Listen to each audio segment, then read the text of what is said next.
Hello, welcome to Ranju's lifestyle. இப்படி முடி வந்து லாங்காகவும் திக்காகவும் ஒரு முடி வளர்க்குறதுன்னு பார்க்க போகிறோம். அதுக்கு நம்ம எடுத்துக்கூடிய பொருள் நம்ம கிச்சனில் அன்றாட யூஸ் பண்ணக்கூடிய ஒரு பொருள் தாங்க எடுத்துருக்கேன். வெங்காயத்தை வந்து நம்ம உரிச்சு எடுத்துக்கிட்டோங்க. இப்போ இந்த வெங்காயத்தை வந்து நம்ம நல்லா ஸ்லைஸாக கட் பண்ணிக்கலாம், சின்ன சின்னதாக. வெங்காயத்தை வந்து எப்படி வேணால் நீங்கள் கட் பண்ணிக்கோங்க. இப்படி தான் கட் பண்ணால் எதுவும் கிடையாது. நம்ம மிக்சியில் போட்டு அரைக்க தான் போகிறோம். நம்ம மிக்சி ஜாரில் போட்டாச்சு. இப்போ நம்ம கிரைண்ட் பண்ணி எடுத்துக்கலாம்.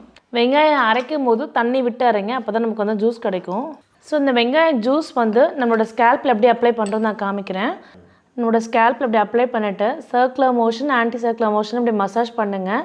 செகண்ட் ப்ராசஸ் என்ன அப்படின்னு பார்த்தீங்கன்னா, நீங்கள் வந்து அந்த ஜூஸ் அப்ளை பண்ணிவிட்டு மைல்ட் ஷாம்பு போட்டு வாஷ் பண்ணிடுறீங்க. இது வந்து நீங்கள் முன்னாடியே ப்ரிப்பேர் பண்ணி வச்சுருங்க. இப்போ இதில் ஒரு 3 டேபிள் ஸ்பூன் அளவுக்கு வெங்காயம் ஜூஸ் போட்டுக்கிறேன். இதை நல்லா கலந்து விட்டுட்டு ஷாம்பு போட்டு நீங்கள் குளித்து முடிச்சதுக்கப்புறம் இது வந்து கூல் ஆகிடும். இந்த தண்ணியில் வாஷ் பண்ணிவிட்டு அதுக்கப்புறம் ப்ளைன் வாட்டரில் வாஷ் பண்ணுங்கள். நல்லா உங்களுக்கு ஹேர் க்ரோத் வந்து நல்லா இம்ப்ரூவ் ஆகிறது சூப்பராக நீங்கள் பார்க்கலாம்.